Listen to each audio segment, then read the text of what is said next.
Good morning friends, હું અજય ત્રિવેદી અને આજે આપણે જોવાના છીએ ધોરણ 10 માં ગાલા એસાઇનમેન્ટ પેપર 4 વિભાગ ડી. મિત્રો, આ પહેલા આપણે ગાલા એસાઇનમેન્ટના પેપર 1, 2 અને 3 ના વિભાગ A, B, C અને D સોલ્યુશન કરી નાખ્યા છે. એટલે મિત્રો, હવે તમને મેથ્સ ની અંદર કોન્ફિડન્સ ધીમે ધીમે આવી ગયો હશે અને મોટા ભાગના ઓકવર્ડ એક્ઝામ્પલ મેં તમને ગણાવી દીધા છે અને હવે તમને મેથ્સ પ્રત્યેનો જે ડર હતો એ હવે દૂર પણ થયો હશે. તો આજે આપણે જોવાના છીએ વિભાગ ડી. મિત્રો, આ વિભાગ આપણો 20 માર્ક્સ નો રહેશે અને ઈઝીલી આપણે આ વિભાગમાં 20 માર્ક્સ સરળતાથી મેળવી શકીએ એમ છીએ.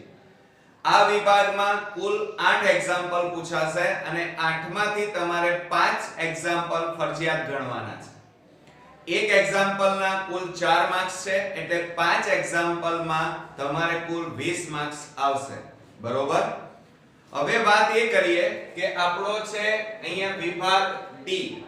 હવે એની અંદર તમારે ચેપ્ટર 11 માંથી કુલ 2 રચનાઓ પૂછાય છે. બરોબર?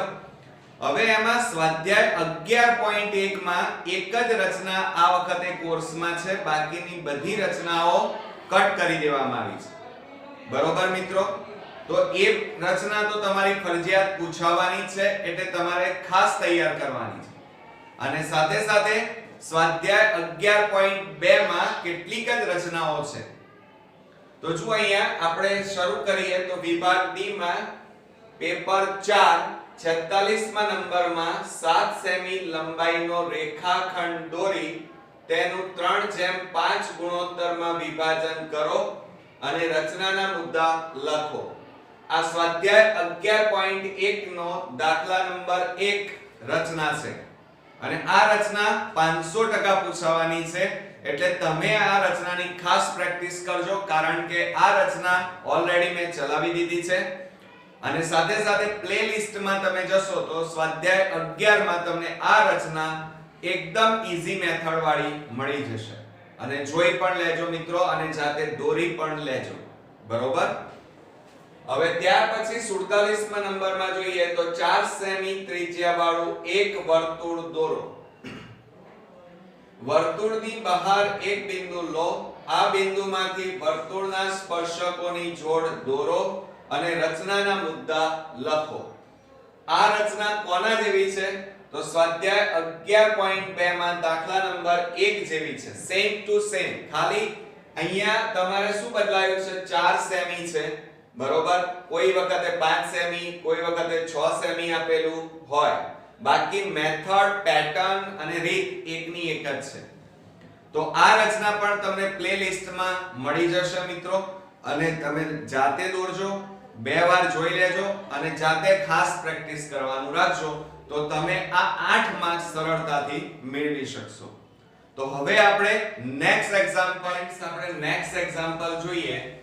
48મા નંબરમાં ટાવરના પાયાથી 30 મીટર દૂર રહેલા જમીન પરના એક બિંદુથી ટાવરની ટોચના ઉત્સેદ કોણનું માપ 30 અંશ છે, તો ટાવરની ઊંચાઈ શોધો. હવે જો આપણને ટાવરના પાયાથી 30 મીટર દૂર રહેલા એમ કીધું છે, તો પહેલા આકૃતિ દોરીએ આપણે. આ જમીન, અહીંયા ટાવર દોરવા, AB ટાવર લઈ લઈએ અહીંયા અને આ એની જમીન. બરોબર? પછી શું કહે છે? 30 મીટર દૂર રહેલા જમીન પરના એક બિંદુ, એટલે જમીન ઉપર અહીંયા એક બિંદુ છે, C બિંદુ. આ AB ટાવર લઈએ, આ ટાવર. બરોબર? અને આ 30 મીટર દૂર એક બિંદુ છે. ઓકે? પછી શું કહે છે? ટાવરના ઉત્સેદ કોણનું માપ 30 અંશ છે, એટલે આ માપ આપણને આપ્યું છે 30 અંશ. ઓકે? તો ટાવરની ઊંચાઈ શોધો. એટલે આપણને અહીંયા આ ટાવરની ઊંચાઈ આપી નથી, એટલે એ લઈ લઈએ ધારો કે h. બરોબર? તો સૌપ્રથમ આપણે શું કરીશું? જો અહીંયા લખીએ, અહીં AB બરાબર તમે શું લીધું? ટાવરની ઊંચાઈ ઊંચાઈ અને એ આપણને આપેલી નથી, શોધવાની છે, એટલે આપણે ધારી લીધી h મીટર. બરોબર. અને ત્યાર પછી ટાવર થી બિંદુ C વચ્ચેનું અંતર, ટાવર થી બિંદુ C વચ્ચેનું અંતર બરાબર કેટલું આપ્યું છે? 30 મીટર આપ્યું છે. એટલે અહીંયા લઈ લીધું આપણે 30 મીટર. હવે આપણને અહીંયા જુઓ, હંમેશા ટાવર જમીન સાથે શું બનાવે? કાટખૂણો. એટલે અહીંયા દરેકમાં કાટકોણ ત્રિકોણ તૈયાર થાય. તો આપણે અહીંયા લખીશું ત્રિકોણ ABC માં માપ ખૂણો B બરાબર 90 માટે માપ ખૂણો ACB બરાબર 30 અંશ. બરોબર. હવે જુઓ, આ ખૂણાની આ કઈ બાજુ કહેવાય? સામેની. આ AB સામેની કહેવાય, BC પાસેની કહેવાય, એટલે tan લેવા પડે. જનરલી આ ચેપ્ટર ની અંદર મોટા ભાગે આપણે tan નો ઉપયોગ કરવાનો હોય છે. તો tan થીટા બરાબર સામેની બાજુ એટલે સાબા ભાગ્યા પાસેની બાજુ એટલે પાબા. માટે tan ની કિંમત અહીંયા tan થીટા એટલે કેટલા આપ્યા છે? 30 અંશ બરાબર સામેની બાજુ એટલે h, એટલે કે આપણે અહીંયા લખીએ AB અને પાસેની બાજુ એટલે BC લખવાનું. તો આપણે અહીંયા લખીશું માટે tan ચાલો 30 બરાબર, હવે tan 30 ની કિંમત તમને આવડતી હોવી જોઈએ, 1/√3 tan 30 છે બરાબર AB, AB એટલે h અને છેદમાં BC એટલે 30. હવે આપણે tan 30 ની કિંમત મૂકીએ તો 1/√3 બરાબર h છેદમાં 30.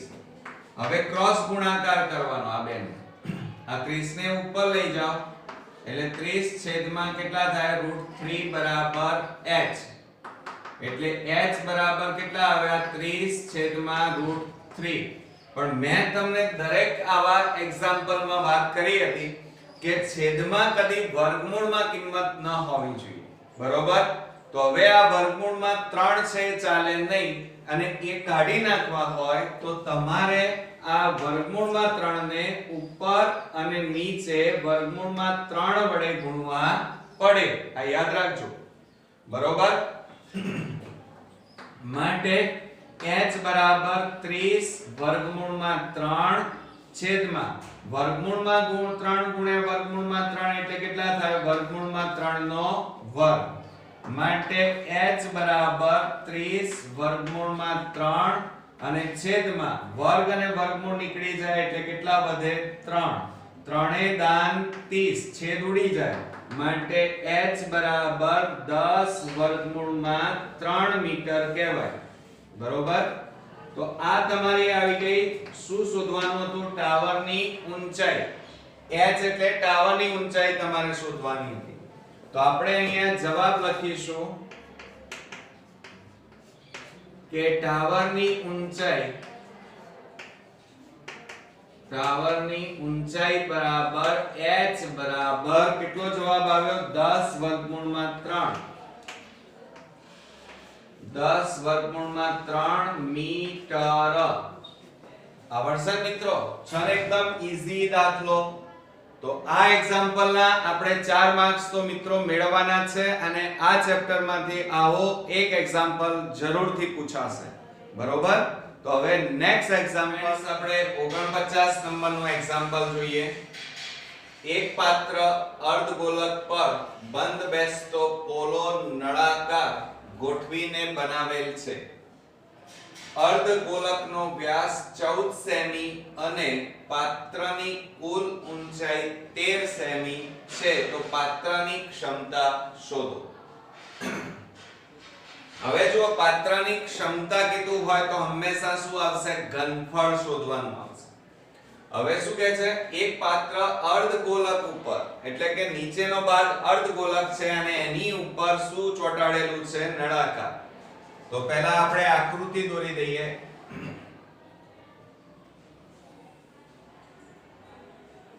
આ તમારો આ નળાકાર લઈ લઈએ,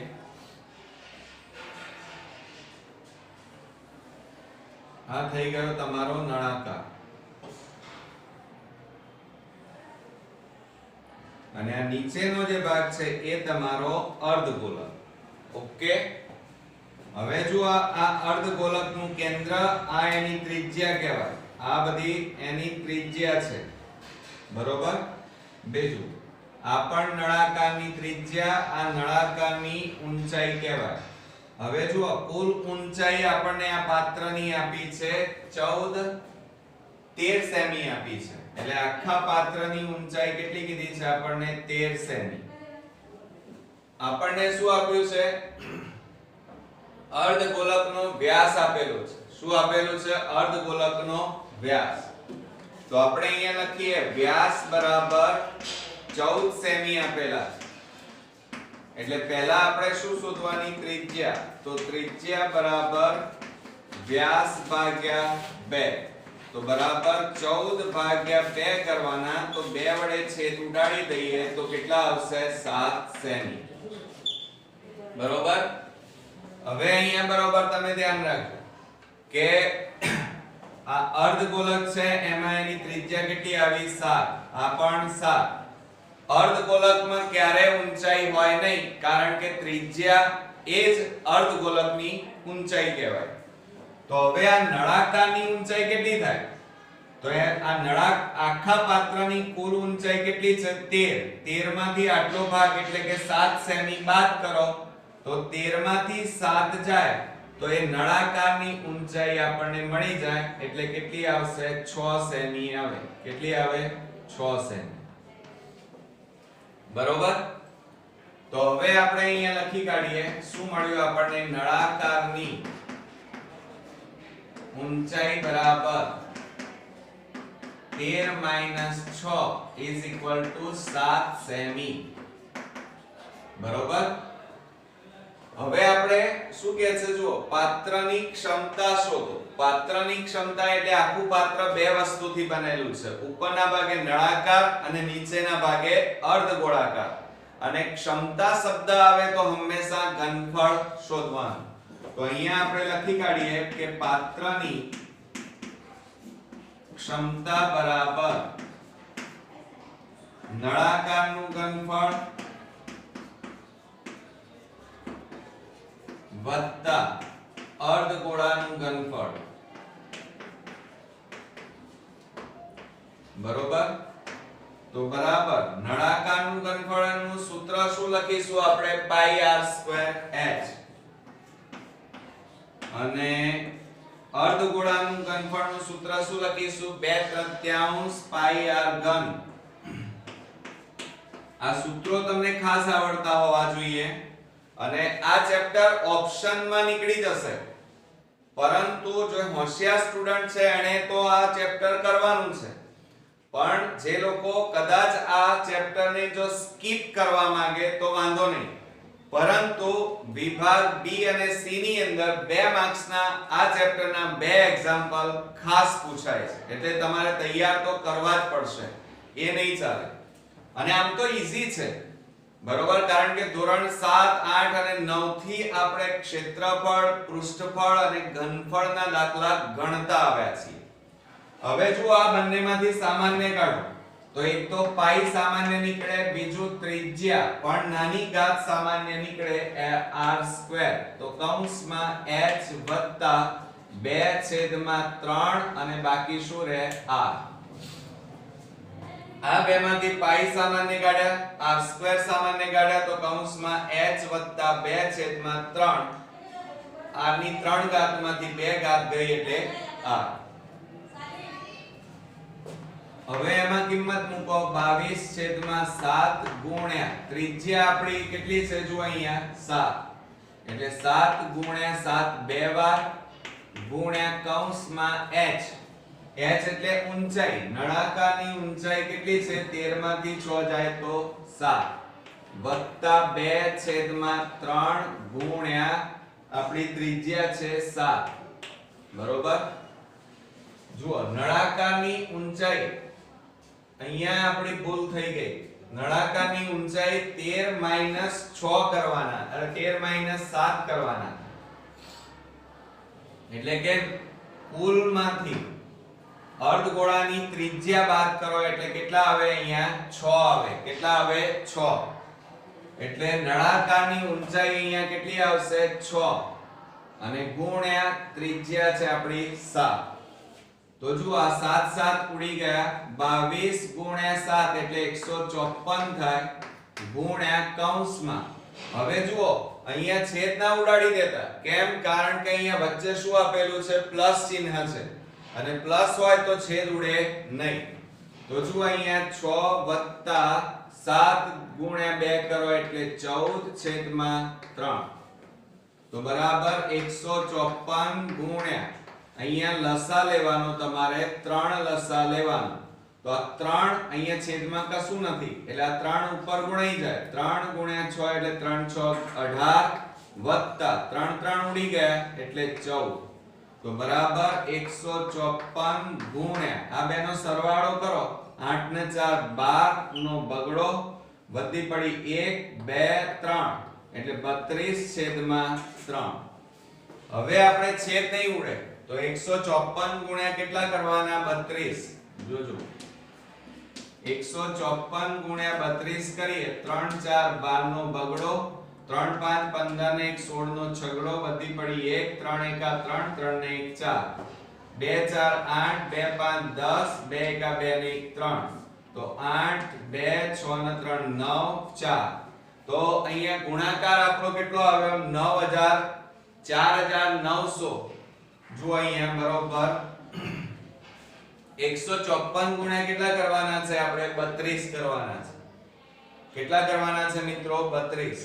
તો ગુણાકાર ખાસ ચેક કરજો. બે રકમનું શૂન્ય, 3 4 12 નો બગડો, વધી પડી 1 3 5 15 ને 1 16 નો છગડો, વધી પડી 1 3 1 3 ને 1 4, 2 4 8 2 5 10 નું શૂન્ય, વધી પડી 1 2 1 2 ને 1 3 8 2 6 ને 3 9 અને 4. તો આપણો અહીંયા જવાબ કેટલો આવ્યો? 4928 અને છેદમાં 3. આ તમારો પરીક્ષામાં આટલું લખો ને તો ચાલે. આ તમારો જવાબ આવ્યો. ઘનફળ છે એટલે એકમ કયો લખીશું? સેમી ઘન. આ વાત સાચી. પણ ઘણીવાર જો તમારે પોઈન્ટમાં જવાબ લખો તો પણ ચાલે અને અપૂર્ણાંકમાં લખો તો પણ ચાલે. હવે જુઓ 4928 ભાગ્યા 3 કરીએ તો 3 1 3 3 6 18 3 4 12 8 ઉતારા 3 2 6. હવે ભાગ ચાલશે નહીં, એટલે આની જગ્યાએ આ તમારો જવાબ આવી ગયો છે. હવે કોઈ માર્ક્સ કપાવવાના નથી. પણ કદાચ કોઈ સ્ટુડન્ટ્સ આગળ અપૂર્ણાંકમાં લાવે તો અહીંયા શું લખાય? 1642 પૂર્ણાંક 3. આ બે ક્યાં જશે? ઉપર. છેદમાં કેટલા આવે? 3. તો કેટલો જવાબ આવશે? 1642 પૂર્ણાંક 2/3 સેમી ઘન, અથવા પોઈન્ટમાં પણ લખી શકાય. બરોબર? અને તમે જો આટલે સુધી લખો કે 4928/3 સેમી ઘન તો પણ આ એક્ઝામ્પલ સાચો જ છે. કોઈ માર્ક્સ તમારા કપાવવાના નથી. તો મિત્રો બહુ ઈઝી હતો. અને જો સૂત્રો તમે તૈયાર કરેલા હશે અને થોડી પ્રેક્ટિસ હશે તમારી આ એક્ઝામ્પલમાં, તો તમે ચોક્કસથી આ દાખલા તમને બહુ જ સરળ પડશે અને ઈઝીલી 4 માર્ક્સ તમે મેળવી શકશો. તો હવે આપણે નેક્સ્ટ એક્ઝામ્પલ જોઈએ. અહીંયા જુઓ 50મા નંબરમાં, જો ત્રિકોણ ABC સમરૂપ ત્રિકોણ PQR હોય તો સાબિત કરો કે ABC એટલે કે ત્રિકોણ ABC નું ક્ષેત્રફળ છેદમાં ત્રિકોણ PQR નું ક્ષેત્રફળ બરાબર AB/PQ કૌંસ બાર વર્ગ બરાબર BC/QR કૌંસ બાર વર્ગ બરાબર AC/PR કૌંસ બાર વર્ગ. તો આ મિત્રો કયો પ્રમેય છે? તમે જાણો છો કે પ્રમેય 6.6 આ આપણો કયો પ્રમેય પૂછ્યો છે અત્યારે? પ્રમેય 6.6 અને આપણી ચેનલમાં પ્લેલિસ્ટમાં તમે જશો ત્યારે પ્રમેય 6.6 તમે જોઈ શકશો. તો ખાસ જોજો મિત્રો અને સાથે સાથે કોન્ક્રીટ તૈયાર કરજો કારણ કે આ ચેપ્ટરમાંથી બે પ્રમેય આપણા પૂછાવાના છે. એક પ્રમેય 6.6 અને બીજો છે પ્રમેય 6.8. તો આ બે પ્રમેયો આ વખતે પૂછાવાના છે, એ સિવાયના કોઈ પ્રમેયો પૂછાવાના નથી. બરોબર? તો ખાસ તૈયાર કરી નાખજો જેથી કરીને આપણે 4 માર્ક્સ ઈઝીલી આપણે મેળવી શકીએ. ત્યાર પછી 51મા નંબરમાં જુઓ, ત્રિકોણ ABC સમરૂપ ત્રિકોણ PQR હોય તો નીચેના કોષ્ટકમાં પ્રશ્નાર્થ કરેલ માહિતી શોધો. હવે આપણને પહેલા બે દાખલા આપ્યા છે અને બંનેના બે બે માર્ક્સ છે. તો આપણે પહેલા ત્રિકોણ ABC અને ત્રિકોણ PQR દોરી દઈએ. જુઓ, આ ત્રિકોણ ABC લઈ લઈએ, ABC, અને બીજો ત્રિકોણ આપણે લઈશું ત્રિકોણ PQR. હવે પહેલા દાખલામાં AB બરાબર 10 સેમી, પછી BC બરાબર 12 સેમી, પછી AC એ શોધવાના છે, PQ બરાબર 12 સેમી, પછી QR આપણે શોધવાના છે અને RP 15.6 સેમી. બરોબર? તો હંમેશા જોવાનું તમારે કે જ્યારે સમરૂપ ત્રિકોણ હોય, અહીંયા આપણને કીધેલું છે કે ત્રિકોણ ABC સમરૂપ ત્રિકોણ PQR, એટલે એનો મીનિંગ એ થાય કે આ AB છેદમાં કયા થાય? PQ, પછી BC છેદમાં QR અને AC છેદમાં PR થાય. બરોબર? તો કઈ બે બાજુ સમરૂપ બાજુઓના માપ આપ્યા છે? તો જુઓ, AB અને PQ એ બંનેના માપ છે એટલે પહેલા એ લઈ લઈએ, AB upon PQ બરાબર. હવે કઈ બાજુ શોધવાની છે? AC. આ AC છેદમાં આ બાજુ કઈ માપ છે? PR. બરોબર? બરોબર. ચાલો હવે પાછા બીજું શું શોધવાનું છે? QR. તો આ તો એના જ રાખવાના, AB upon, જોજો, આ AB અને આ PQ બંનેના માપ છે એટલે એ તો કોમન રહેશે બંનેમાં. હવે QR શોધવાના છે તો BC upon QR થાય. આ BC upon QR. ચલો, AB નું માપ કેટલું છે? 10 અને PQ નું માપ આપણી પાસે છે 12 બરાબર. AC આપણે શોધવાના છે અને PR નું માપ છે 15.6.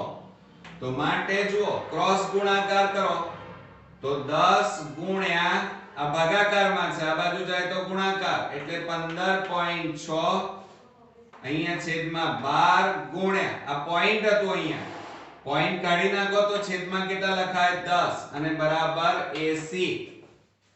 બરોબર? હવે આપણે છેદ ઉડાડી દઈએ. જો આ 10 10 ઉડી ગયા, અહીંયા છેદ ઉડાડીએ તો 12 એકા 12 અને 12 3 36. તો માટે AC બરાબર અહીંયા કેટલા આવ્યા? 13 સેમી. એટલે પહેલો જવાબ આવી ગયો પહેલા દાખલાનો કે AC બરાબર 13 સેમી. હવે આપણે QR શોધવાના છે. તો અહીંયા સૂત્ર મેં લખેલું જ છે. તો AB બરાબર 10, PQ નું માપ આપ્યું છે 12, પછી BC બરાબર 12 અને QR આપણે શોધવાના છે, એનું માપ નથી. હવે જો આ ભાગાકાર છે એને બરાબરની આ બાજુ લઈ જાઓ તો 10 ગુણ્યા QR બરાબર, હવે આ ભાગાકારમાં છે એને આ બાજુ લઈ જાઓ તો ઉપર જતા રહે ગુણાકારમાં. હવે જો આ 10 ગુણાકાર છે એને આ બાજુ લઈ જાઓ તો ભાગાકારમાં જાય તો QR બરાબર 12 ગુણ્યા 12 અને છેદમાં કેટલા આવે? 10. તો માટે QR બરાબર 12 ગુણ્યા 12 કરીએ તો કેટલા થાય? 144. તો અહીંયા લખીશું 144 છેદમાં 10. હવે પોઈન્ટ કાપી નાખો તો QR બરાબર એક બિંદુ છે એટલે એક રકમ પછી પોઈન્ટ કાપો તો 14.14 સેમી થાય.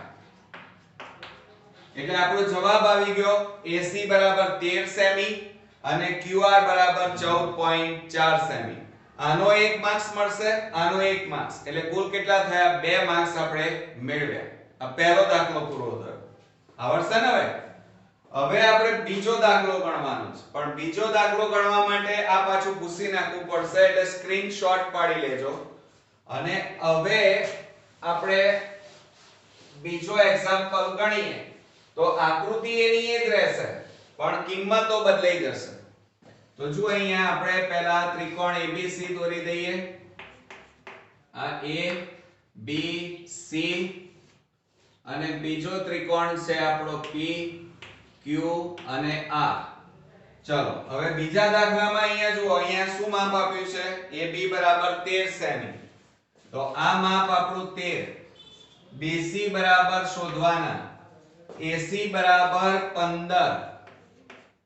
પછી PQ બરાબર શોધવાના. QR બરાબર 11.2 અને PR બરાબર કેટલા આપ્યા છે? 12 સેમી. હવે તમારે જોવાની કઈ બે સમરૂપ બાજુઓના માપ છે એ પહેલા પકડવું પડે. જુઓ અહીંયા AB નું માપ છે પણ PQ નું છે ના, એટલે કેન્સલ. BC નું માપ નથી એટલે આ કેન્સલ. AC અને PR ના માપ છે એટલે પહેલા A લઈ લેવાનું. ચલો AC નું માપ પણ છે અને PR નું માપ, તો AC PR. બરોબર. હવે જે શોધવાની છે એ બાજુ પકડવાની. આ AB અને PQ લઈ લઈએ તો AB PQ. બરોબર. આ પહેલું સૂત્ર. આ તો બંનેમાં કોમન રહેશે, આ જે AC PR. કેમ? કારણ કે આમાં બંને બાજુના માપ આપેલા છે, AC નું પણ અને PR નું માપ પણ. હવે જુઓ AB તો લઈ લીધા, હવે કયું છે? BC QR. કારણ કે BC શોધવાના છે અને QR આપેલા છે. હવે કિંમતો મૂકી દો એટલે જવાબ આવી જાય. તો જુઓ હવે AC બરાબર કેટલા છે? 15 અને PR બરાબર 12. AB બરાબર 13 અને PQ આપણે શોધવાના છે એટલે PQ એમના એમ. હવે જુઓ આ ભાગાકારમાં છે, આ બાજુ લઈ જાઓ તો 15 ગુણ્યા PQ થાય અને બરાબર 13 ગુણ્યા આ ભાગાકારમાં છે, આ બાજુ લઈ જાઓ તો ગુણાકારમાં. તો માટે 15 ને પેલી બાજુ લઈ જાઓ તો PQ બરાબર 13 ગુણ્યા 12 છેદમાં કેટલા આવશે? 15. ગુણાકારમાં છે, બરાબરની પેલી બાજુ જાય તો ભાગાકારમાં જશે. હવે છેદ ઉડાડી દઈએ તો 3 4 12 અને 3 5 15. માટે PQ બરાબર, ચલો હવે છેદ ઉડતા નથી, 13 4 52 અને છેદમાં કેટલા આવ્યા? 5. માટે PQ બરાબર, હવે આપણે ભાગાકાર કરવો પડશે કે 52 ને આપણે કેટલા વડે ભાગીશું? 5 વડે. 52 ને 5 વડે ભાગીએ, 5 એકા 5, 0 2 ઉતાર્યો, ભાગ ના ચાલે, 0.00 નીચે ઉતાર્યું, 5 4 20. તો જવાબ કેટલો આવ્યો? 10.4. ચાલો તો 10.4 સેમી આવ્યા. બરોબર. હવે આપણે પેલી બાજુ શોધીએ કે AC. હવે આકૃતિમાં જુઓ AC બરાબર 15, PR બરાબર 12 અને BC બરાબર શોધવાના છે અને QR બરાબર 11.2. હવે જુઓ શું થશે? આ ભાગાકારમાં છે, આ બાજુ લઈ જાઓ તો ગુણાકાર, તો 15 ગુણ્યા 112 છેદમાં 12 ગુણ્યા આ પોઈન્ટ કાઢી નાખો તો છેદમાં કેટલા લખાય? 10 બરાબર BC. બરોબર. હવે આપણે છેદ ઉડાડી દઈએ. 5 3 15, 5 2 10. અહીંયા છેદ ઉડાડો, 2 5 10 અને 2 6 12. હવે હજી છેદ ઉડાડીએ તો જુઓ 3 4 12 અને 14 4 56 આવે, એટલે માટે BC બરાબર કેટલા વધ્યા? 14 વધ્યા, એટલે આપણો જવાબ આવ્યો અહીંયા BC બરાબર 14 સેમી. બરોબર. આવડી ગયો ને? તો આનો 1 માર્ક્સ થશે, આનો માર્ક્સ, એટલે 2 માર્ક્સ થઈ ગયા અને 2 માર્ક્સ પેલા, એમ કુલ 4 માર્ક્સ માં આ એક્ઝામ્પલ પૂછાશે. બહુ જ ઈઝી છે, ફક્ત આ મેથડ યાદ રાખવાની છે અને એ રીતે તમે ગણશો તો ચોક્કસથી 4 માર્ક ઈઝીલી મેળવી શકશો. બરોબર? તો હવે આપણે નેક્સ્ટ એક્ઝામ્પલ તરફ, ફ્રેન્ડ્સ આપણે નેક્સ્ટ એક્ઝામ્પલ જોઈએ અને એ છે 52મા નંબરનો અને આંકડા શાસ્ત્રના આ એક્ઝામ્પલ પૂછાશે મિત્રો 4 માર્ક્સમાં. જો આજે આપણે જે એક્ઝામ્પલ જોવાના છીએ થોડોક ઇમ્પોર્ટન્ટ એટલા માટે બની જાય છે કારણ કે એમાં x અને y ના મૂલ્યો શોધો એમ કીધું છે. એટલે કે આપેલ આવૃત્તિ વિતરણનો મધ્યસ્થ 28.5 હોય તો x અને y ના મૂલ્યો શોધો. હવે આવો એક પણ એક્ઝામ્પલ આપણે ગણ્યો નથી. બરોબર? અને આ થોડોક નવો છે, આમ ઈઝી છે તો થોડુંક ધ્યાન રાખજો મિત્રો. અને સાથે સાથે આપણને અહીંયા જુઓ તમને કોઠાની અંદર વર્ગ આપેલા છે અને કુલ આપેલું છે. આવૃત્તિ f બરાબર એ પણ તમને આપેલી હશે. હવે વાત એ કરીએ કે x અને y ના મૂલ્યો આપણે શોધવાના છે, પણ આપણને અહીંયા જુઓ શું આપેલું છે, મધ્યસ્થ આપેલો છે 28.5. હવે જુઓ જ્યારે મધ્યસ્થ આપેલો હોય ત્યારે હંમેશા 3 ખાનાવાળો કોઠો આપણે દોરવાનો હોય છે અને મધ્યકમાં 5 ખાનાવાળા કોઠો દોરાય છે. બહુલકમાં આપણે દોરી ન શકીએ. બરોબર? એમાં ડાયરેક્ટ સૂત્રની મદદથી આપણે જવાબ લાવવાનો હોય છે. તો હવે જો અહીંયા આપણને f નું ખાનું આપ્યું છે આવૃત્તિનું અને એમાં આપણને આવૃત્તિઓ બધી આપેલી છે. એનો પહેલા સરવાળો કરવો પડે.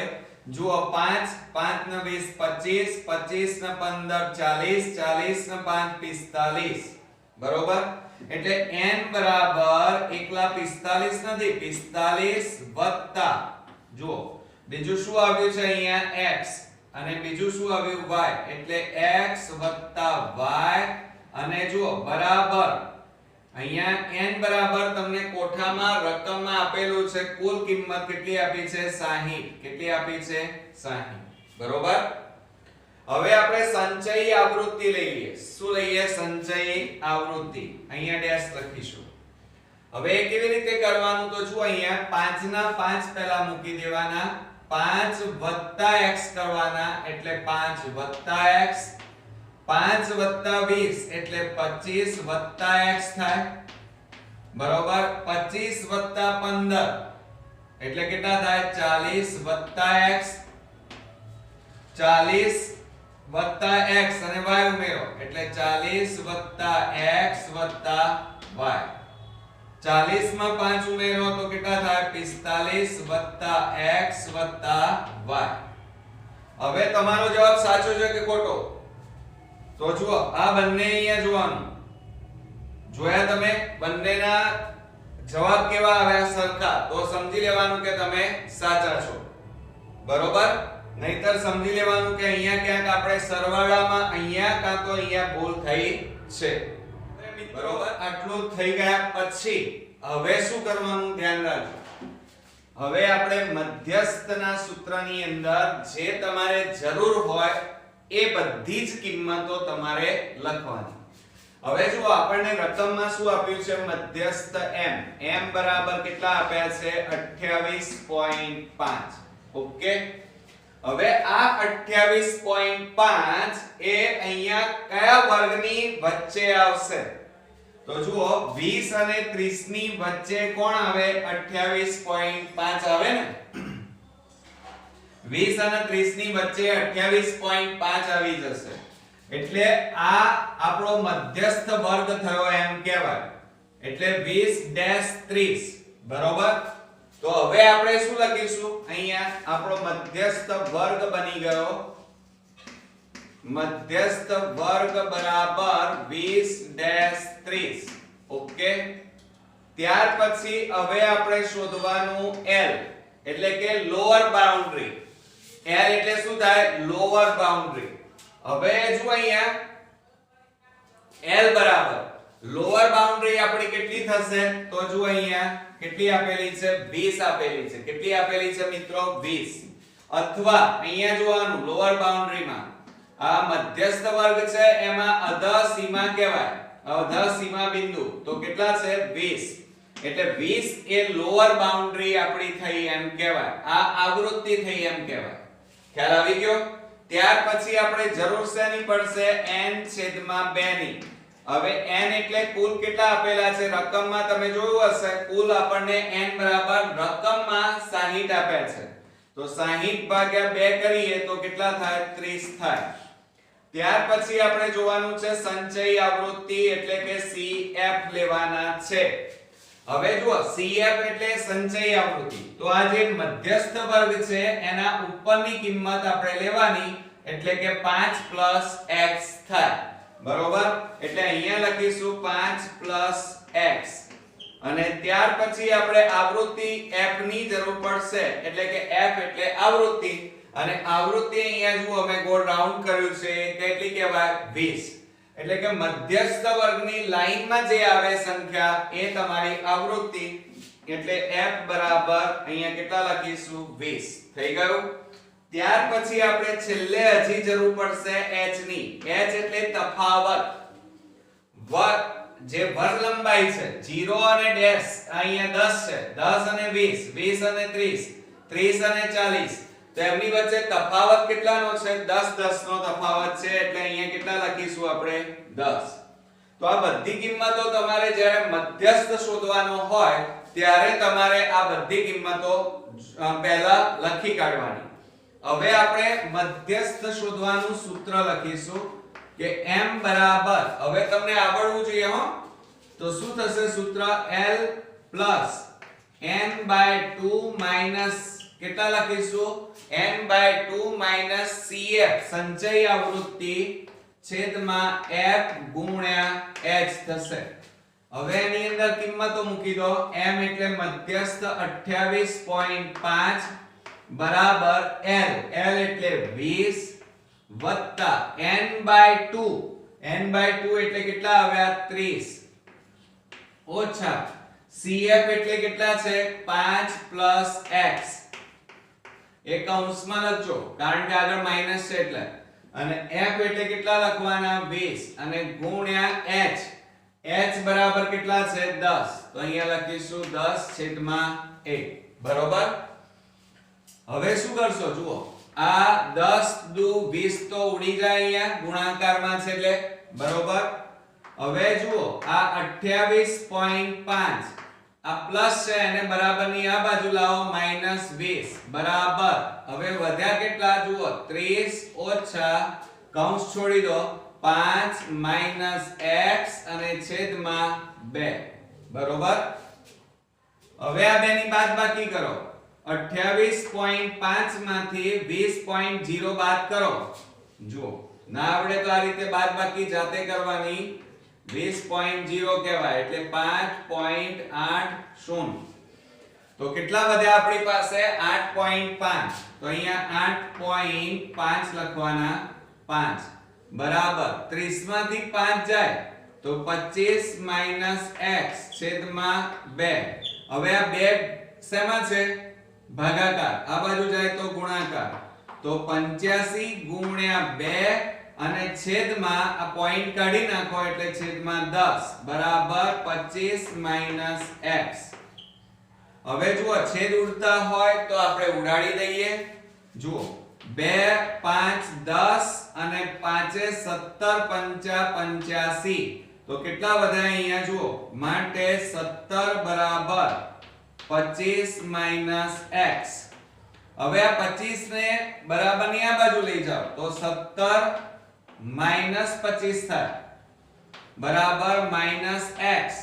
હવે 25 માંથી 17 બાદ કરો તો કેટલા થશે, તો 25 17 ને 3 20, 20 ને 5 એટલે કુલ કેટલા વધશે આપણી પાસે 8 વધશે. કેટલા વધશે 8. એટલે અહીંયા જુઓ 15 માંથી 7 જાય તો 8, મોટી સંખ્યા આગળ માઈનસ એટલે -8, અહીંયા -x. હવે જો બંને બાજુ શું છે માઈનસ, તો માઈનસ માઈનસ પ્લસ થઈ જાય એટલે x બરાબર કેટલા આવશે 8. એટલે x ની કિંમત આવી ગઈ આપણી પાસે x બરાબર 8 આવ્યા. હજી આપણે y શોધવાનું છે. તો હવે y કેવી રીતે શોધીએ? જો અહીંયા બરોબર. હવે y શોધવા માટે તમારે અહીંયા જુઓ આપણને n બરાબર આપેલા છે એ લખવાનું તમારે કે n બરાબર 45 x y આ રીતે આપ્યા છે. એમાં કિંમતો મૂકો. ચાલો n એટલે કુલ કિંમત રકમમાં આપેલી છે 60. કેટલી આપી છે આપણને? 60. તો આપણે અહીંયા લખીએ 60 બરાબર 45 x x એટલે 8 અને વત્તા y. તો જો અહીંયા 60 આ પ્લસ છે, આ બાજુ આવે તો -45. એક મિનિટ, અહીંયા બરાબર 45 વત્તા 8 કરી નાખો પહેલા. તો 45 ને 5 50 ને 3 53. તો અહીંયા આવશે 53 વત્તા y. હવે 53 ને આ બાજુ લાવો તો 60 53 બરાબર y. હવે બાદબાકી કરીએ તો y બરાબર 60 માંથી 53 જાય તો y બરાબર કેટલા આવ્યા? 7. તો નીચે જવાબ લખવાનો કે x ની કિંમત 8 અને y ની કિંમત 7 છે. બરોબર છે ને? એકદમ ઈઝી. ખાલી ગણતરીમાં તમારે ધ્યાન રાખવાનું છે, સાથે સાથે મધ્યસ્થનું સૂત્ર પણ તૈયાર કરવાનું છે. અને ગણતરી કરતા પહેલા તમારે એમાં જરૂર હોય એ બધી જ વસ્તુઓ પહેલા શોધી અને લખવાની અને પછી સૂત્રની મદદથી ગણતરી કરીને જવાબ લાવવાનો છે. તો આ સૂત્ર તમારા માટે ખૂબ ઇમ્પોર્ટન્સ બની જાય છે. એટલે સૂત્ર તમને ખાસ આવડતું હોવું જોઈએ, નહીતર તમારા માર્ક્સ કપાઈ જશે અને તમને આવડશે નહીં મિત્રો. બરોબર? તો હવે આ વિભાગનો અને આ પેપરનો લાસ્ટ એક્ઝામ્પલ જોવા જઈ રહ્યા છીએ. તો તૈયાર થઈ આપણે આ પેપરનો લાસ્ટ એક્ઝામ્પલ જોઈએ. 53મા નંબરમાં એમ કીધું છે કે નીચે આપેલ 165 અવલોકનો, આપણને કેટલા આપ્યા છે? 165 અવલોકનો ધરાવતા આવૃત્તિ વિતરણનો બહુલક 34.5 છે. જો આપણને અહીંયા બહુલક આપ્યા છે તો ખૂટતી આવૃત્તિ a અને b શોધો. બોર્ડમાં તમારે ખૂટતી આવૃત્તિનો એક એક્ઝામ્પલ આંકડા શાસ્ત્રમાંથી ફરજિયાત પૂછાશે, એટલે જરા ધ્યાન આપજો. અહીંયા આપણને કોઠો આપેલો છે, બરોબર? અને બહુલક હોય એટલે આપણે અવલોકન કોઠો તો ન દોરી શકીએ, બરોબર? પણ હવે આપણે બહુલક માટેનું સૂત્ર આપણને આવડતું હોવું જોઈએ, બરોબર? અને બહુલકના સૂત્રમાં તમારે જેની જરૂર પડશે એ કિંમતો પહેલા તમારે લખવી પડશે. જો હવે દાખલાની શરૂઆત કરીએ તો બહુલક આપણને રકમમાં બહુલક આપેલો છે 34.5. જોજો બરોબર કેટલો આપ્યો છે? 34.5. હવે આ 34.5 કોની વચ્ચે આવશે? કયા વર્ગની વચ્ચે આવશે? તો જુઓ 32 અને 41 આ બંનેની વચ્ચે 34.5 આવે. તો અહીંયા લખીએ આપણે કે બહુલકીય વર્ગ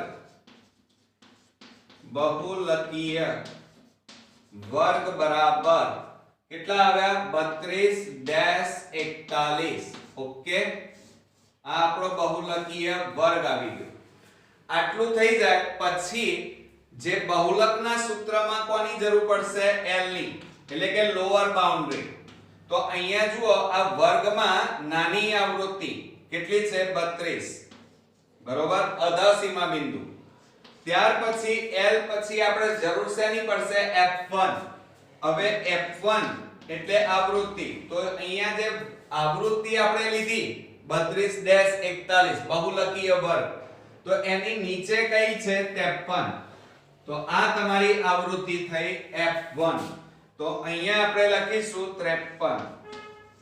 ત્યાર પછી f1 પછી આપણે જરૂર શેની પડશે? f0 ની. તો અહીંયા લખીશું f0 બરાબર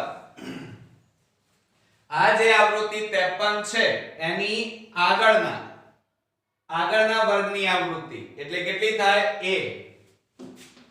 ત્યાર પછી આપણને જરૂર પડશે f2 બરાબર જે બહુલકીય વર્ગ છે, આ બહુલકીય વર્ગમાં આવૃત્તિ છે, આવૃત્તિની પાછળના વર્ગની આવૃત્તિ એટલે કેટલી થાય b, એટલે અહીંયા લખીશું b. એટલે તમારે અહીંયા ખાસ ધ્યાન રાખવાનું, જ્યારે પરીક્ષામાં આ દાખલો ગણતા હોય ત્યારે આને શું કહેવાય 53 ને f1, પછી એને શું કહેવાય તો આપણે જાણીએ છીએ f0 અને આને શું કહેવાય f2. ઓકે, આટલી વસ્તુ તમારે ધ્યાનમાં રાખવાની. અને ત્યાર પછી આપણને જરૂર પડશે h ની. h એટલે તફાવત, વર્ગ લંબાઈ કહેવાય એને. તો 5 અને 14 એ બંને વચ્ચે તફાવત કેટલાનો છે? તો જુઓ, 5 માં 9 ઉમેરો તો 14, 14 માં 9 ઉમેરો 23, 23 માં 9 ઉમેરો 32, એટલે 9 9 નો તફાવત છે. એટલે આપણી પાસે અહીંયા કેટલા આવશે? h બરાબર 9 આવી જાય. બરોબર. હવે આપણે સૂત્ર લખી કાઢીએ. બહુલક z બરાબર, ચાલો સૂત્ર તમને ખાસ આવડતું હોવું જોઈએ કે l પ્લસ, ધ્યાન રાખજો બરોબર, l plus f1 minus f0. શું લખીશું? f1 માઈનસ f0 છેદમાં 2f1 માઈનસ, ધ્યાન રાખજો બરોબર, સૂત્રમાં સૂત્ર નહીં આવડે ત્યાં સુધી દાખલા નથી આવડવાના, એને ગુણ્યા h. આ આપણું બહુલકનું સૂત્ર થયું. સાથે સાથે જ્યારે તમે a અને b શોધતા હોય ત્યારે જે આવૃત્તિ છે એનો સરવાળો કરી નાખવાનો. શું કરવાનો? તમારે સરવાળો. બરોબર. તો આપણે અહીંયા લખી કાઢીએ કે n બરાબર, જોજો હા બરોબર, n બરાબર, હવે 5 ના 11 કેટલા થાય? 16, 16 વત્તા 53, 53 ના 16 કેટલા થાય? 9 69, 69 માં 16 ઉમેરો તો 9 ના 6 15, 85, 85 માં 10 ઉમેરો કેટલા થાય? 95 વત્તા a વત્તા b. કેમ? કારણ કે a અને b પણ છે એટલે a વત્તા b. હવે n બરાબર તમને આપેલા છે, જુઓ કેટલા અવલોકનો કુલ આપેલા છે? 165. એટલે n ની જગ્યાએ તમારે શું મૂકી દેવાનું? પહેલા 165 બરાબર 95 વત્તા a વત્તા b. જોજો હા, હવે 95 ને બરાબર ની આ બાજુ લાવો તો 65 માઈનસ 95 બરાબર a પ્લસ b. માટે a પ્લસ b બરાબર, બાદબાકી કરો, 5 માંથી 5 જાય તો 0, 16 માંથી 9 જાય તો 7, એટલે a પ્લસ b બરાબર કેટલા આવ્યા? 70. આ યાદ રાખજો. આટલું તમારે પહેલા મેળવી લેવાનું. હવે આ સૂત્રમાં આપણે કિંમતો મૂકતા જઈએ તો z બરાબર 34.5 બરાબર l, l બરાબર 32. જોજો હા, આમાં ચોકસાઈ બહુ રાખવી પડશે આ એક્ઝામ્પલમાં. જો સહેજ ભૂલ થઈ ગઈ તો આખી દાખલાની બધી જ મહેનત તમારી પાણીમાં જશે.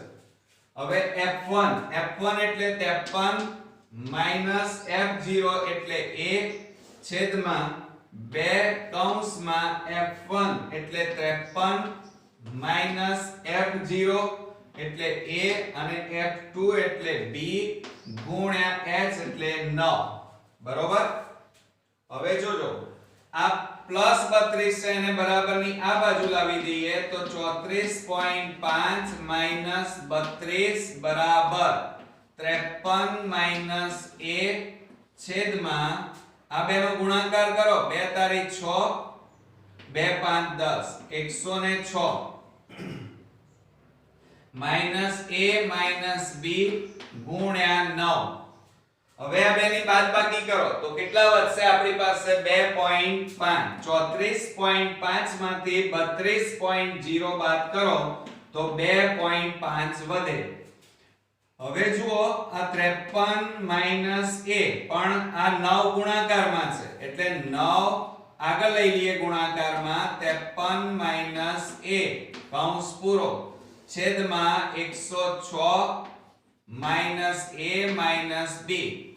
હવે જો આ ભાગાકારમાં છે, આ બાજુ જાય તો ગુણાકારમાં જાય, તો માટે 2.5 કૌંસમાં 106 માઈનસ a માઈનસ b બરાબર, હવે જો આ બેનો ગુણાકાર કરો 9 3 27 નો સાતડો વધી પડી 2 9 5 45 ને 2 47 એટલે 477 - 9a બરોબર। હવે આ બંનેનો ગુણાકાર કરો આ 2.5 નો આ a b ત્રણેય સાથે ગુણાકાર કરવાનો। હવે જુઓ ધ્યાન રાખજો બરોબર 106 ગુણ્યા 25 કરો 0 2 6 12 2 1 2 5 6 30 5 1 5 0 5 5 ને 1 6 265 પણ પોઈન્ટ છે એટલે 2650 આયા પણ પોઈન્ટ છે એટલે છેદમાં કેટલા લખવા પડે 10 તો મીંડે મીંડે ઉડી જાય એટલે કેટલા વધ્યા આપણી પાસે 265 વધ્યા કેટલા વધ્યા 265 તો અહીંયા લખીએ 265 માઈનસ આ બેનો ગુણાકાર 2.5a ઓછા આ બેનો ગુણાકાર માઈનસ 2.5b બરાબર 477 - 9a ઓકે આવડશે ને હવે જોજો બરોબર ધ્યાન રાખજો હવે કારણ કે થોડો કોમ્પ્લિકેશન છે જ દાખલામાં એટલે ધ્યાન નહીં રાખો તો નહીં આવડે થોડો હાર્ડ પણ છે। હવે જુઓ આપણે શું કરી નાખીએ આ -9 છે 9a છે એને આ બાજુ લાવો એટલે +9a થઈ જાય બરોબર।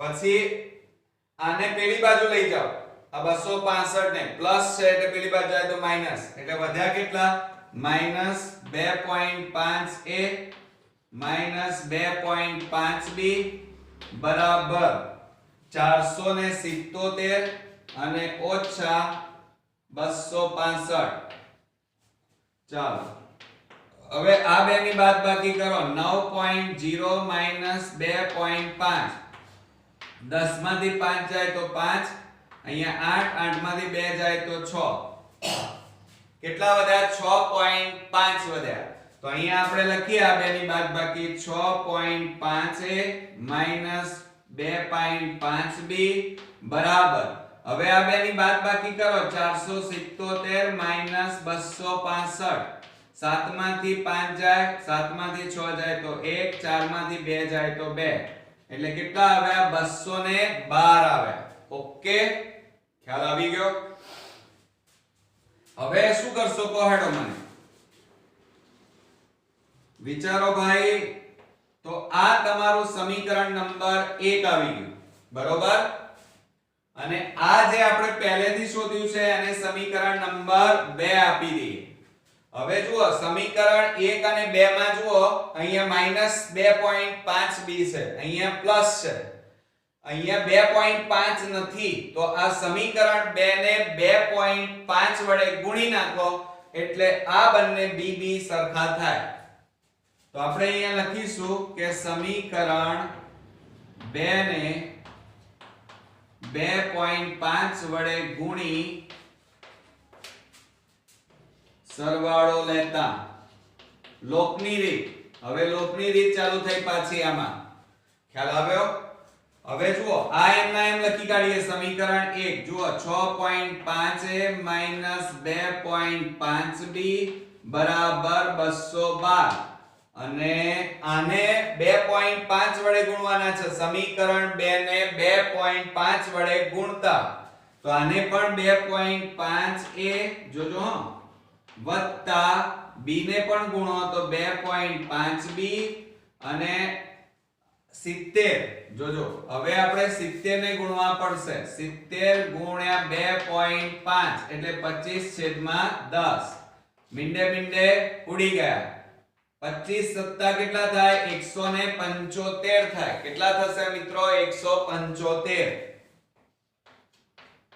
ચાલો હવે આપણે એમનો સરવાળો લઈ લઈએ તો જુઓ આ માઈનસ છે આ પ્લસ અને બંને સરખા છે એટલે ઉડી જાય આ બંને હવે અહીંયા જો આ બેનો સરવાળો થાય 5 ને 5 10 નું 0 વધી પડી 1 6 ને 2 8 ને 1 9 9.0a બરાબર આ બેનો સરવાળો કરો 5 ને 2 7 7 ને 1 8 અને 2 ને 1 3 કેટલા આવ્યા 387 હવે જો આપણી પાસે જગ્યા નથી તો તમે સ્ક્રીનશોટ પાડી લો, એટલે હું આ ભાગ ભૂસી નાખું જેથી કરીને આપણે દાખલો આગળ ગણી શકીએ. ચાલો આને બગાડી દઈએ હવે થોડું થોડું. જો હવે શું કરશો, આપણી પાસે શું આપેલું છે 9.0 એટલે 9 કહેવાય. તો અહીંયા લખીએ આપણે 9a બરાબર કેટલા છે 387. હવે 9 ગુણાકારમાં છે, બરાબરની પેલી બાજુ લઈ જાઓ તો a બરાબર 387 છેદમાં 9. હવે છેદ ઉડાડો, 9 4 36 અને 9 3 27. તો a બરાબર કેટલા આવ્યા મિત્રો 43. કેટલા આવ્યા આપણી પાસે? a ની કિંમત આવી ગઈ, a ની કિંમત 43. ઓકે. હવે આ જે 43 આવ્યા, હજી b નથી આપણી પાસે, તો આ a ની કિંમત તમારે સમીકરણ 2 માં મૂકવાની. શેમાં મૂકવાની? સમીકરણ 2 માં મૂકી દો. તો આપણે અહીંયા લખીએ કે a બરાબર 43 ને સમીકરણ 2 માં મૂકતા, ચલો સમીકરણ 2 લખીએ તો a + b બરાબર 70 માટે a એટલે કેટલા છે 43 પ્લસ b બરાબર 70. હવે આ 43 ને પેલી બાજુ લઈ જાઓ તો માટે b બરાબર 70 માઈનસ 43 માટે b બરાબર, હવે જુઓ 10 માંથી 3 જાય તો 7, અહીંયા 6 રહ્યા, 6 માંથી 4 જાય તો 2, એટલે b બરાબર આપણો જવાબ અહીંયા આવી ગયો. કેટલો આવ્યો? 27. તો હવે નીચે જવાબ કરીને લખવાનો કે a ની કિંમત 43 અને b ની કિંમત 27 છે. બરોબર? આવડશે ને મિત્રો? તો આ હતો આપણો લાસ્ટ એક્ઝામ્પલ આ પેપરનો. થોડો હાર્ડ હતો અને લેન્ધી પણ હતો, સાથે સાથે ઓકવર્ડ પણ હતો. એટલે મારી દ્રષ્ટિએ જો આમાં સહેજ ભૂલ થઈ જાય તો તમારી બધી મહેનત પાણીમાં જશે બોર્ડમાં, અને સાથે સાથે તમારો ટાઈમ પણ બગડશે. એટલે મારી દ્રષ્ટિએ હું તમને એક એડવાઇસ આપું છું, જરા ધ્યાન રાખજો. હોશિયાર સ્ટુડન્ટ અને જે વિદ્યાર્થીઓને ખરેખર પાસ થવાનું છે એમના માટે આ વિભાગ ખૂબ જ ઇમ્પોર્ટન્ટ છે. એટલે કે વિભાગ ડી માં 20 માર્ક ઈઝીલી મેળવી શકાય. આ એક્ઝામ્પલ તમે નહીં ગણો આંકડાશાસ્ત્રના તો પણ ચાલી શકે, છોડી દો તો પણ ચાલે. કેમ? કારણ કે આપણે જાણીએ છીએ કે આપણે આની અંદર ફક્ત 5 એક્ઝામ્પલ અટેન્ડ કરવાના છે. એમાં 2 રચનાઓ એ ઈઝી છે અને તમને આવડશે, 2 પ્રમેય પૂછાશે એ પણ ઈઝી છે અને તમને આવડી જશે. એટલે 4 કવર થઈ ગયા. સાથે સાથે એક એક્ઝામ્પલ તમારો ચેપ્ટર 9 નો પૂછાય છે અને બહુ ટૂંકો અને ઈઝી હોય છે, એ પણ તમને આવડશે. અને એટલા માટે હું કહું છું કે આ ચેપ્ટર કદાચ જો આવો હાર્ડ એક્ઝામ્પલ પૂછાઈ જાય તો નહીં ગણવાનું મિત્રો. બરોબર? સાથે સાથે ચેપ્ટર 9 ઉપર તમે વધારે ભાર આપજો, ત્રિકોણમિતિના ચેપ્ટર ઉપર. અને બીજું એક એક્ઝામ્પલ ચેપ્ટર 6 નો પૂછાય છે, જે હમણાં આપણે ગણ્યો હતો અને બહુ જ ઈઝી હતો. એટલે કુલ આપણા થયા 6 દાખલાઓ.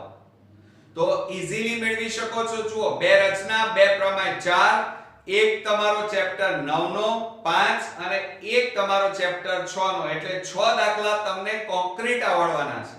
તો પહેલા એ ગણજો અને આંકડાશાસ્ત્રના એક્ઝામ્પલ ન છૂટકે તમે ગણજો. બરોબર? આ તમને હું વારંવાર અવારનવાર એડવાઇસ આપતો રહું છું કે કયા ચેપ્ટરો વધારે ગણજો, કારણ કે ઘણીવાર જો આવો એક્ઝામ્પલ પૂછાઈ જાય તો તમારા બોર્ડના પેપરની પથારી ફરી જશે. કારણ કે જો સહેજ ભૂલ કરી તો તમારા 4 માર્ક્સ જતા રહેશે. એટલે આપણને આવડે છે તો જો પ્લાનિંગ સાથે આપણે કામ કરીએ તો આપણા 20 માર્ક ઓછા સમયમાં આપણે મેળવી શકીએ. બરોબર? બાકી તો તમે નક્કી કરો એ ખરું છે. હું તમને વારંવાર એડવાઇસ આપતો રહીશ અને એને ફોલો કરતા રહેજો. હવે નેક્સ્ટ વિડિયોમાં આપણે પેપર 5 સાથે મળીશું. અત્યાર સુધી આપણે ગાલા એસાઇનમેન્ટના કુલ 4 પેપર પૂરા કર્યા અને તમે પ્રેક્ટિસ કરી પણ હશે. હવે 5મા પેપર સાથે ફરી મળીએ. ત્યાં સુધી ગુડ નાઈટ મિત્રો.